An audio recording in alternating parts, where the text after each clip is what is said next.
പന്നിയോട് government LP സ്കൂളിന്റെ 100ാം വാർഷികാഘോഷവും പൊതുസമ്മേളനവും പൂർവ്വ വിദ്യാർത്ഥി അധ്യാപക സംഗമവും നടന്നു.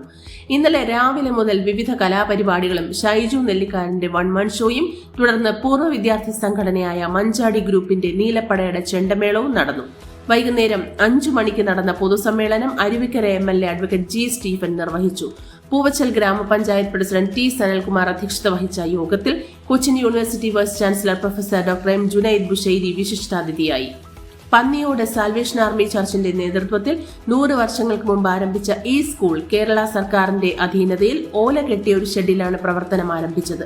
മാറി മാറി വന്ന സർക്കാരുകളുടെ വിദ്യാഭ്യാസ നയത്തിന്റെ ഭാഗമായി ഗവൺമെന്റ് LP സ്കൂളായി നാമകരണം ചെയ്യപ്പെടുകയും 100 വർഷം തികയുന്ന ഈ കാലഘട്ടത്തിൽ ചുറ്റുമതിൽ കെട്ടി കമാനങ്ങളോടുകൂടിയ വർണ്ണാഭമായ കെട്ടിടങ്ങളും അതിൽ സവിശേഷമായ പഠനമുറികളും LKG, UKG അടക്കമുള്ള പ്രീ പ്രൈമറിയും പ്രവർത്തിക്കുന്നു.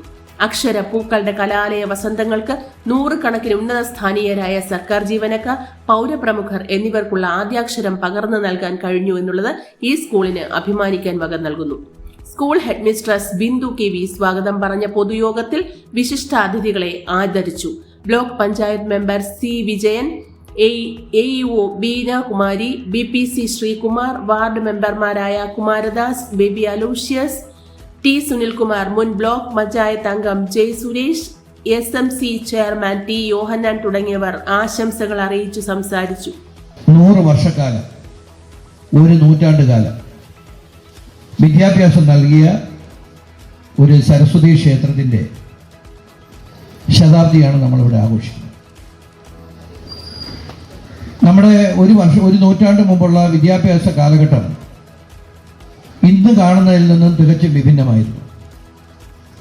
ഒരു കാലഘട്ടത്തിൽ വിദ്യാഭ്യാസം ചെറിയൊരു വിഭാഗത്തിന് മാത്രമായി പരിമിതപ്പെടുത്തിയിരുന്നു. അതായത് സമ്പന്നവർഗത്തിനും വരേണ്യവർഗത്തിനും. സമ്പന്നവർഗവും വരേണ്യവർഗം ഏകദേശം ഒരേ ആളുകളായിരുന്നു. അവരുടെ കയ്യിലാണ് ധനം, അവരുടെ കയ്യിലാണ് അധികാരം, അവർ നിശ്ചയിക്കുന്നതായിരുന്നു നിയമം.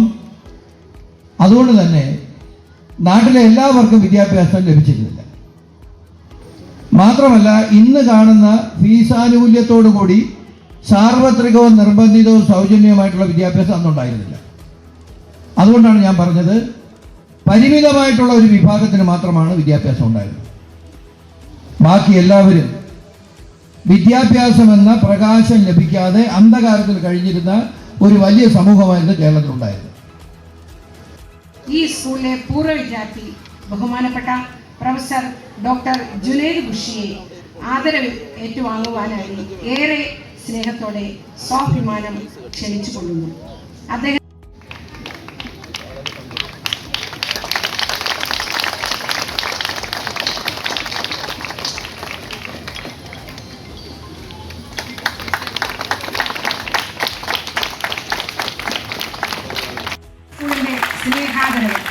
ആദരവ് ഏറ്റുവാങ്ങുന്നതിലേക്കായി അദ്ദേഹത്തെ ഏറെ സ്നേഹത്തോടെ ക്ഷണിക്കുന്നു.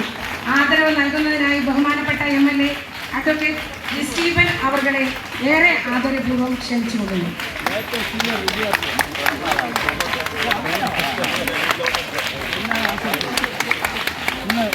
വിദ്യാർത്ഥിയാണ്.